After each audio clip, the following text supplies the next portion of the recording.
I always thought the worst thing about living in an HOA community would be the cookie-cutter lawns, or maybe the passive-aggressive newsletters. I never expected that something as harmless as a single cable line could trigger a chain of events that would end with the FBI on my front porch. But hey, welcome to my life. It started out normal enough. I had just switched cable providers, and the technician had to run a new line from the box outside to my house. It was visible, sure, but barely. It hugged the side of the wall, neat and tidy. Nothing wild. I even planned to have it painted the same color as the siding. That plan never got the chance to happen, because apparently, Karen from across the street had already taken it personally. She wasn't just any neighbor, oh no, she was the self-appointed enforcer of HOA aesthetics. You know the type. Always watching, always judging, and always filing anonymous complaints that everyone knows came from her. She hated the cable line the moment she saw it. I know this because within hours of the technician leaving, I found a typed note on my door, yes, typed, stating that exposed utility wiring violated community beauty standards. It wasn't signed, of course, but the lilac perfume sprayed onto the paper kind of gave away the author. I chuckled and ignored it. I mean, come on, it was a cable wire, but apparently, ignoring Karen was the real crime. The next morning, I woke up to find my internet dead. Like, completely. No Wi-Fi, no streaming, no security cams loading. I thought it was a provider issue until I walked outside and saw the cable itself, snipped clean in half. It wasn't a weather problem. It wasn't some animal. This was deliberate. And guess what? The security camera facing the side yard, the one that did work thanks to a battery backup, caught exactly who you're thinking. Karen, in her gardening gloves, crouching near the wall like she was playing spy. She had wire cutters. And a mission. She snipped it, looked around, then walked back across the street like nothing happened. I was stunned. I mean, what kind of person actually does that over a cable line? But even more than stunned, I was curious. Why go this far? What was she planning next? Part of me wanted to confront her right then and there, but something told me this was just the beginning. It wasn't enough for Karen to just snip my cable line in some HOA-induced power trip. Oh no, that would have been too easy. The second act of her petty little drama was far worse. And honestly, if I hadn't lived through it, I would have thought it was something out of a bad sitcom. Except this time, the laughter was replaced by straight-up disbelief. The morning after I caught her on camera snipping my wire, I didn't go storming over to her house like a maniac. I didn't post the footage to the neighborhood group chat, though I was sorely tempted. No, I decided to be civil, logical, and most importantly, strategic. I called my cable provider, explained the situation, and scheduled a repair. But while I waited for the technician, I also filed a quiet police report, just in case this escalated. Spoiler alert, it did, but not in the way I expected.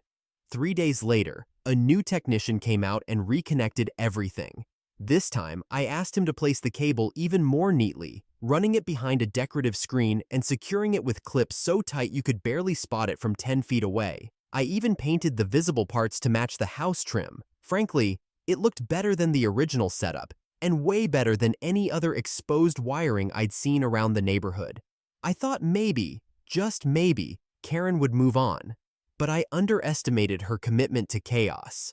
That very evening, I found another letter on my door. This one was more aggressive. Still typed, still anonymous, but it warned of pending action from the HOA board due to persistent aesthetic violations and unauthorized modifications. I actually laughed out loud. Modifications? It was a cable line. But laughter quickly turned to nerves when I saw the HOA president walking up my driveway later that week. He wasn't his usual friendly self either. He told me they'd received a formal complaint claiming my cable setup was not only against HOA aesthetics, but also violated possible federal safety codes. That's when I knew Karen had moved from neighborhood pest to full-blown menace. I asked to see the complaint. He wouldn't give me a copy, said it was under internal review, but he did say it referenced supposed FCC guidelines and concerns about radiation. Radiation from a standard cable line. I was stunned, but what really sent a chill down my spine was when he mentioned something else. If these issues aren't addressed, he said, We might have to escalate to legal or even federal review. I almost choked. Karen hadn't just complained to the HOA. She had apparently told them I was running an illegal signal tower from my house. What did she think I was doing? Spying on the Pentagon? But the best, or worst, was still to come. A week later, just when I thought things had settled again, I came home to find a plain white envelope tucked into my mailbox. No return address. Inside was a single printed page with bold black text that said, Federal Property Compliance Inspection, pending review. My heart actually skipped.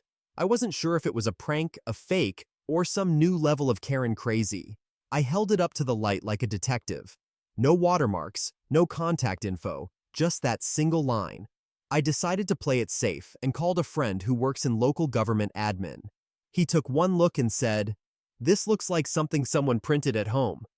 I nodded slowly. Karen again. I was nearly convinced. But 2 mornings later, I got a knock on the door. 2 men in plain clothes.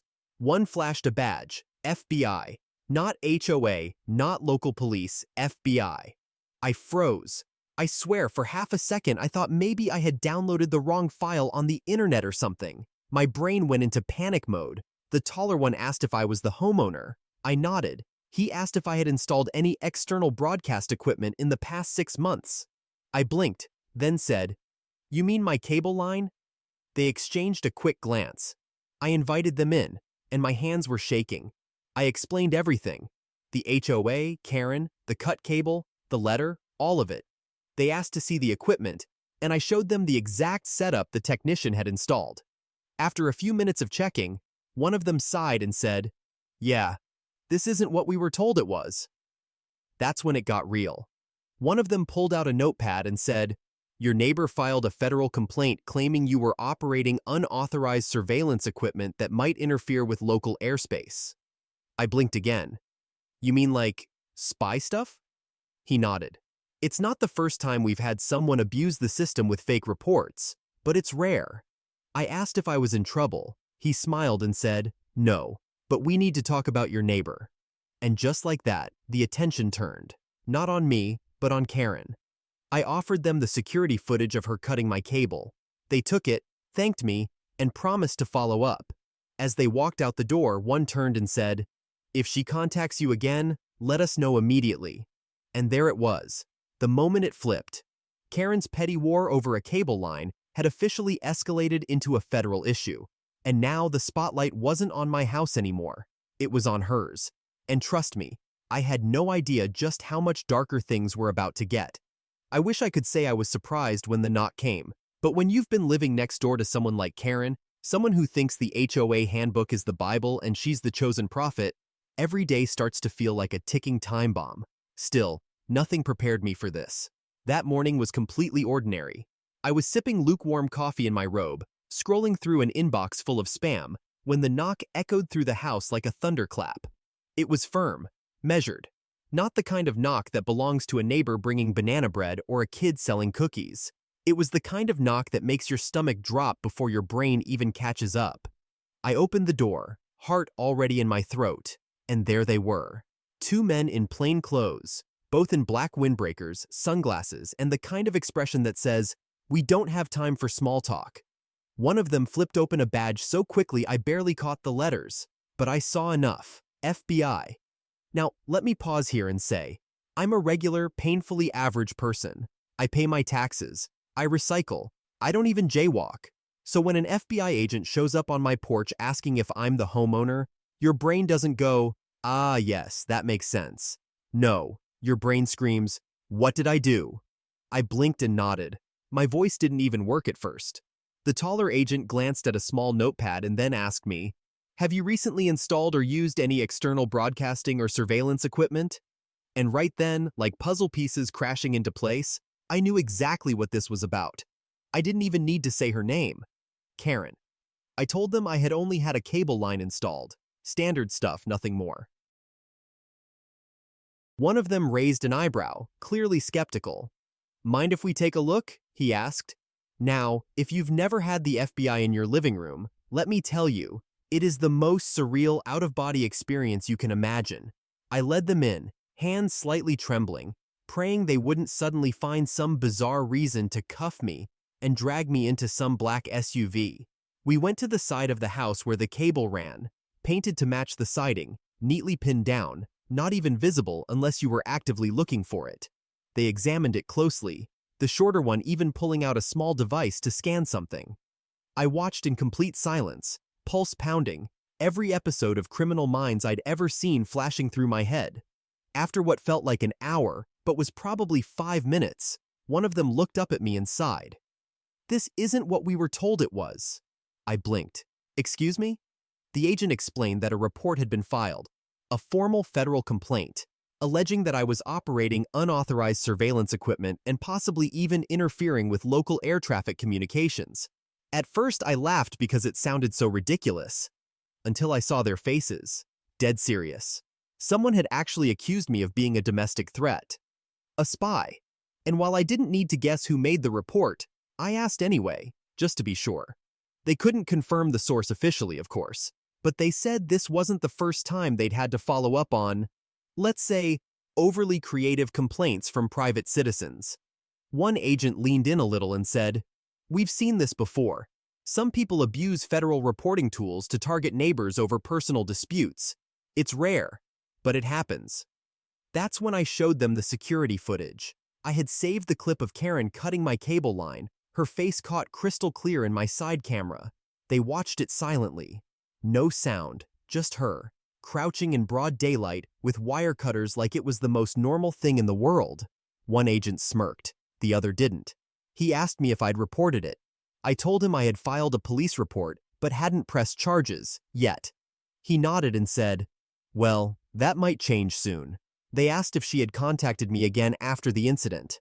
I said no, but I had received anonymous typed letters complaining about HOA violations and threatening federal action. The agent asked if I still had them. I did. I retrieved the manila folder where I'd kept every one of her little love notes since the cable war began. They leafed through the pages, and the taller agent held up the one with the fake-looking federal property compliance warning. He actually laughed. "This one she probably printed at home, inkjet still wet." The energy shifted right there. Up until now, they were focused on me, on my house, on the possibility that I had done something wrong. But now, the suspicion turned. They thanked me, asked for permission to keep copies of the footage and the letters, and told me something I never expected to hear. "You're not under any kind of investigation, but your neighbor might be." That moment was like watching a chessboard flip over. All this time, Karen had been treating the HOA rules like ammunition, launching complaint after complaint to maintain her grip on the neighborhood's so-called beauty standards. But now, her obsession had dragged in a federal agency, and it backfired. The FBI agents left with a promise. If Karen contacted me again or escalated things in any way, I was to call a specific number directly. Not 911, not HOA, them. They had a file open now, and apparently, her name was not new to them. When I asked what that meant, they gave me one of those "we can't disclose too much" looks. But one agent said, "Let's just say this isn't her first time making imaginative accusations." I didn't know whether to be terrified or relieved, probably both. Later that night, I sat in my living room, lights dimmed, watching the footage one more time. It was weirdly cathartic. I didn't even feel angry anymore. Just stunned. The whole situation had spiraled from a loose cable wire to federal agents in my home, and all because a woman across the street thought she could weaponize the rules to control everyone around her. But something told me Karen wasn't going to go down quietly. She wasn't the type to retreat when cornered. No, she was going to double down, and I wasn't wrong. The very next morning, I found something new taped to my garage door. This time, it wasn't a note. It was a printed flyer. In big bold letters, it said, "Warning, illegal technology operating in this home. Beware of signal interference." My jaw actually dropped. She was now trying to rally the neighborhood against me. No signature, of course, but the lilac perfume smell? Yeah, same as always. Karen wasn't just annoying anymore. She was dangerous, delusional, and now, potentially under federal scrutiny. But instead of backing off, she was waging a propaganda war right on my front lawn. I stood there holding the flyer, wondering how someone could spiral this far over a cable line. But deep down, I knew this wasn't about aesthetics. It never was. It was about control, about power. And Karen wasn't done, not even close. She was about to make her boldest move yet, and it would force the entire neighborhood to choose sides. I just hoped the FBI would be watching when it happened. You'd think after the FBI showed up at my doorstep, Karen might have calmed down, maybe taken a step back and reevaluated her life choices, like most sane people would. But no, Karen wasn't wired like the rest of us. If anything, that visit only fueled her sense of righteousness. She believed she was in the right, that I was the problem, that I was some sort of neighborhood invader trying to bring down her pristine version of suburban paradise. But what she didn't realize was that the neighborhood was watching. They weren't blind to her antics anymore. Her flyers taped around the block, her obsessive complaints, the way she strutted through the cul-de-sac like she was the queen of some petty little empire. People had had enough. And it started with a whisper, a comment here, a laugh there, and slowly turned into something much bigger. Karen was about to learn what it felt like to be on the other end of the magnifying glass. The first crack came from the Smiths. They lived 2 houses down, retired couple, always kept to themselves. But I guess even their patience had an expiration date. They posted on the neighborhood app, publicly, no hiding, no subtlety. They said they were deeply concerned about a resident's recent behavior involving false federal reports, harassment of neighbors, and abuse of HOA channels. They didn't name Karen outright, but everyone knew.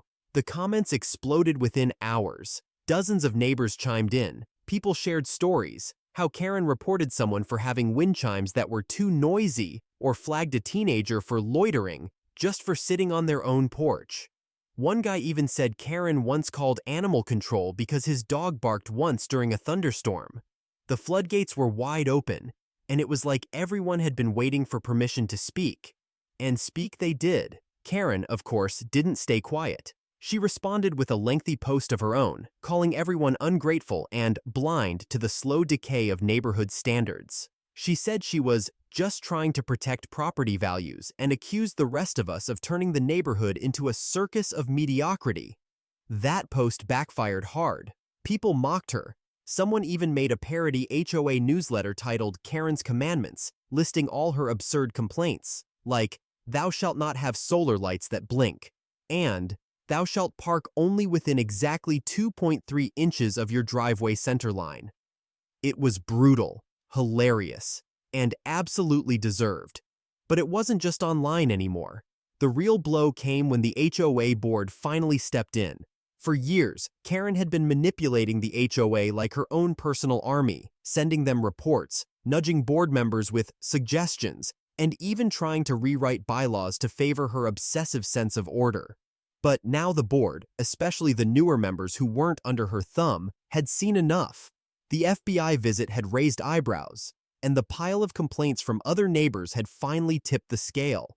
During the next HOA meeting, which was packed by the way, they publicly addressed a pattern of abusive behavior by one resident and announced they were launching a formal investigation into the misuse of HOA resources. Karen was furious. She stood up and screamed that she was being scapegoated and targeted by a conspiracy of lazy rule breakers. When they tried to calm her down, she stormed out, slamming the door so hard it shook the windows. But here's the real kicker.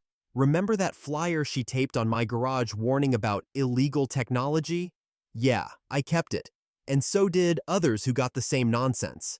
We handed them over to the board and to the HOA's legal advisor. Turns out, printing and distributing libelous accusations, especially ones that imply someone's involved in criminal activity, can actually cross a legal line. And once the board's lawyer got involved, Karen wasn't just dealing with angry neighbors anymore.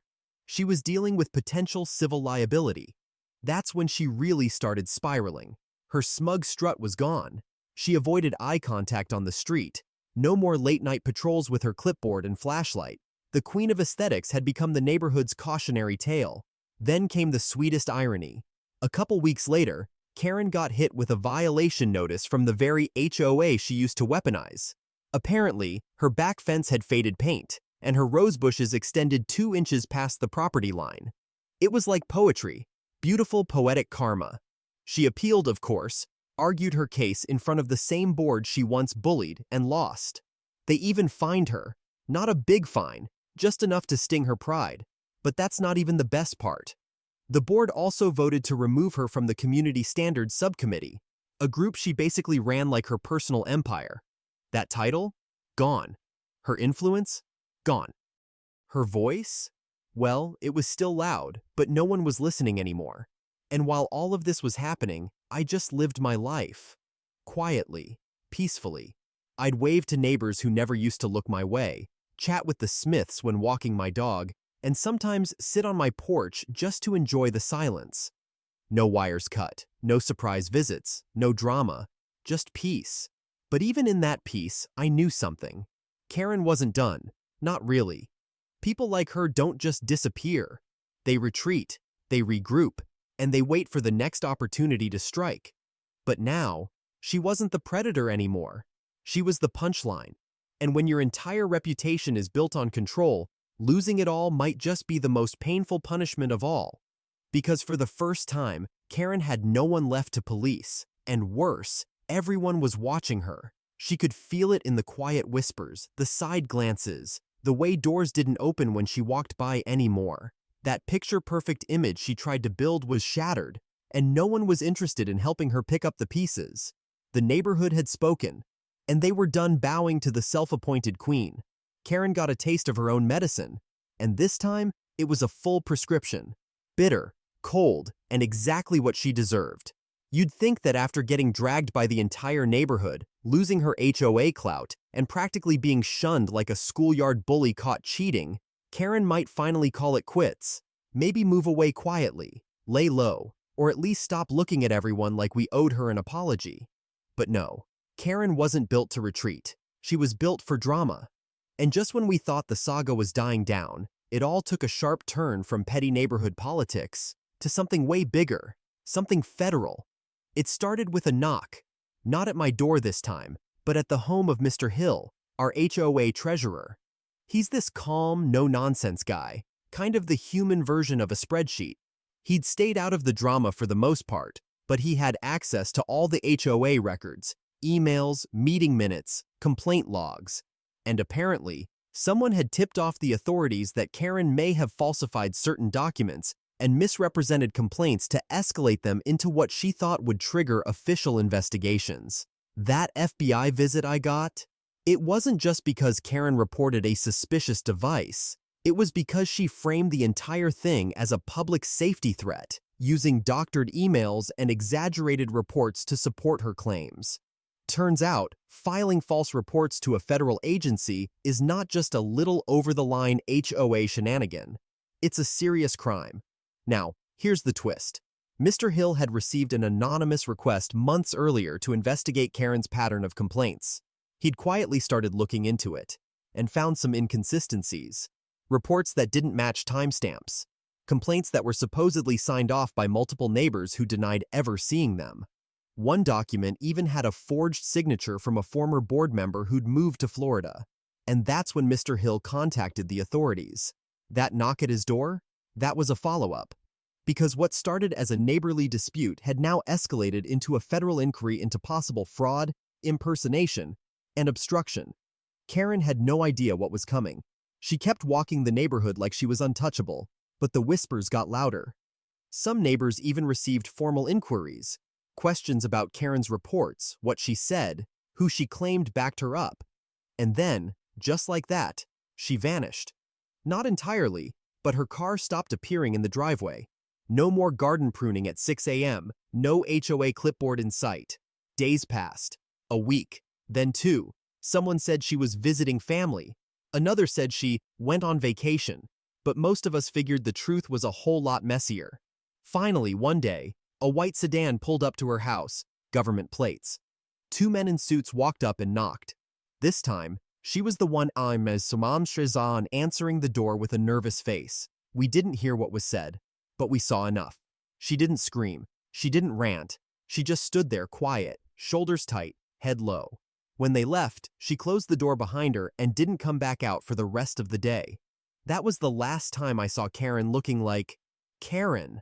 Now, to be clear, no one really knows what came out of that investigation. Maybe she got a warning. Maybe she cut a deal. Maybe she's still under review. But one thing's for sure. She went from filing false HOA complaints and terrorizing neighbors to facing actual federal consequences. And all because she wanted control. Because she couldn't stand the idea of someone else living life without her approval. And in the end, that obsession became her downfall. So here's the thing. You might think stories like this are rare, that Karens like this don't really exist. But trust me, they do. And when you push back, when you stand your ground, when you expose the lies and shine a light on their tactics, you take their power away. If you loved watching Karen's house of cards collapse, if you were on the edge of your seat wondering what she'd do next, then you're exactly the kind of person this channel is made for.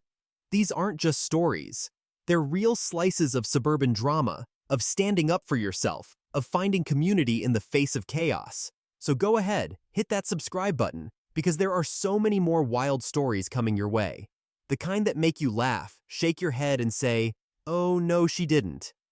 Because here, every HOA Karen, every power-tripping neighbor, every twisted tale gets the light it deserves.